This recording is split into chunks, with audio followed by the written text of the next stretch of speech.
ang ating winner mula po sa Occidental Mindoro. 26 years old, bagets na bagets pa, 3 po ang anak. At may kinakasama ngayon, nasa linya po natin si Noemi Lara Esmeria. Noemi, good morning! Hello po. Good morning po. Maulan na umaga. Naku, maulan dyan sa Occidental Mindoro, Noemi. Opo. Oo, sige, pahina lang po ng radyo para mas magkaintindihan po tayo kasi may delay tayo dyan pag dyan mo ako pinakinggan eh. Okay, Noemi, ano muna yung Bible verse na binigay po sa atin ni Pastor Jeff kahapon? Marcos 8 verse 36. Ano ba ang mapapala ng isang tao kung mapasa kanya man lahat ng bagay sa mundo, pero mapapahamak naman ang kaluluwa niya?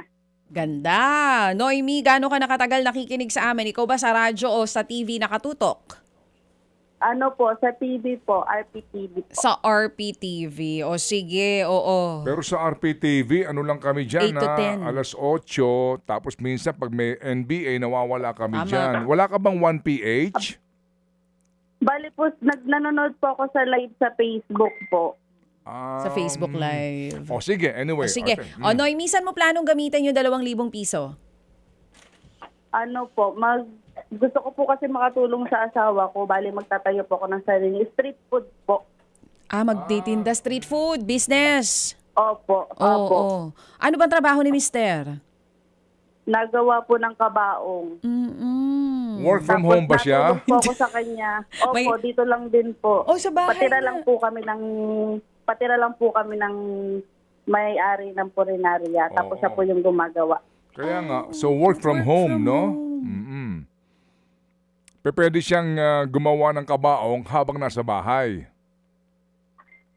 Opo, pero kabilang bahay po. Oo. Oo. Ay, ang kabilang bahay yung gawaan. Work from other home. Oh, sige. Paano yung sukatan? Hindi, joke lang. Hindi, joke. Hindi, joke lang ako. Yung Noemi, curious Yung ako. Gaano katagal Apa. bago matapos ng asawa mo yung isang kabaong?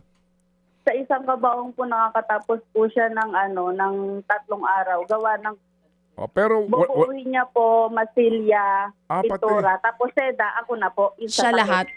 pati yung... Siya na lahat, pintura, masilya. Oo.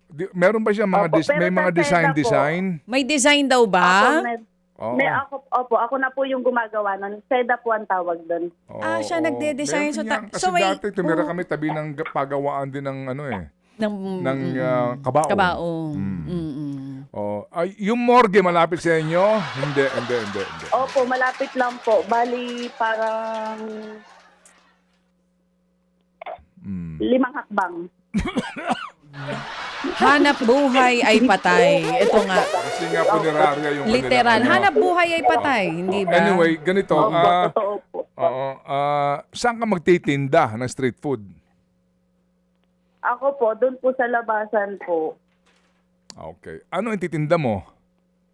Mga mga fishball, kikyam, kwek-kwek, mga banana cue. Gawa ng bihira. Bihira lang po kasi dito sa lugar namin. Okay. Sige, ganito. Magkano kailangan mong puhunan? Hindi ko pa po alam certain kung magkano po. Sige, ganito ha. Papadalhan ka muna namin ng 2,000. Okay? Apa. Sige, pagkatapos nun, tignan mo kung saan hahantong yun, kung paano, pagkatapos kung kailangan mo, magbigay ka sa amin ng listahan, mga pangangailangan mo, estimate ng puhunan mo. Tatawag kami sa iyo ulit. Pwede ba yon? Apa. Nakapanood ka na ba sa amin? Nalaman mo na ba na mayroong natulungan din ng programa na nagtayo ng ganyan negosyo? Opo, nakapanood na po ako. Sige. So, ganito ha. 2,000 muna. Sabihin na natin, sige, 3,000 muna. Papadala namin sa iyo. Apa. 3,000. Pagkatapos nun, simulan mo na yan. At kung may kulang o anuman, tatawag kami sa iyo ulit. Pwede ba yon? Apa, pwede pa. Alright. Very nice. Ako, gusto ko yan. Yung gusto maghanap buhay at makatulong kay Mister. Oo, at ito ho ang hanap buhay na pagkahirap bago kumita ng marangal. Naman. Oo. Okay? Opo. Tama, Noemi? Opo, totoo po. Oo. Mahirap ba buhay dyan? Sobra po, mahirap po. Gawa ng bago lang din po kasi kami dito. kung saan siya napapadpad, kung sinong among kukuha oo. sa kanya. Bali, dito lang po kami nagtagal. Yung Gagawa ng anak mo trabaho. nag-aaral? Yung dalawa po, nasa mama ko po, nag-aaral po. Okay. Saan sila? Sa Alabang po. Nandito sa Alabang. O, sige. So, yung bunso ang kasama mo? Opo, yung bunso ko po. Alright. Sige. Noemi, abangan namin yung iyong report sa amin. But meantime, meron kang 3,000 piso na manggagaling kay Happy Daddy at maging kay Happy K. Okay? Abangan mo yung tawag namin at saka kay Happy Sisters by Heart. 3,000 ito.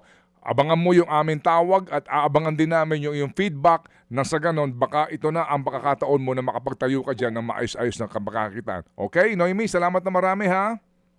Opo, salamat po ng maraming salamat po, Happy Daddy Anonymous, Sir Ted, Oo. si Chacha, thank you po. At sa ating Panginoon, Ang ganda mo, amen. DJ Chacha! Ayun. Ang ganda mo daw, Chacha. Alam ko nakasunod niyan. Oo. Sasabihin mo na naman, kailangan na ng antipara nito. Hindi. Ano? May promo ka daw.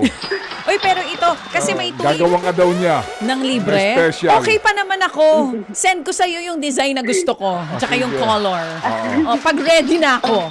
Pero meron ako mga gustong pauna. Papagawa ko sa kanila. Oo, kayo naman. Tawa naman kayo. Siyempre, hindi para sa sarili ko. Regalo ko na yun sa kanila. May mga gusto kong paunahin. Pero Noemi, tatawag kami ulit sa'yo ha. Kasi nakaantaba yung ating mga Happy Anonymous sa gusto kang bigyan ng puhunan dito sa Amen. gusto mong business. Thank you. Salamat Noemi, and we'll catch you again soon. Mga kapatid, patuloy po kayong tumutok sa 105.9 True FM para sa totoong balita, impormasyon, music, and entertainment. Mag-subscribe sa aming YouTube channel at podcast at sundan nyo kami sa Facebook, Instagram, X at TikTok sa True Network PH. Bisitahin din po ang aming official website, truefm.ph. At panoorin din kami sa True TV Signal, Channel 19. Kami po ang 105.9 True FM. Laging true sa'yo, kapatid.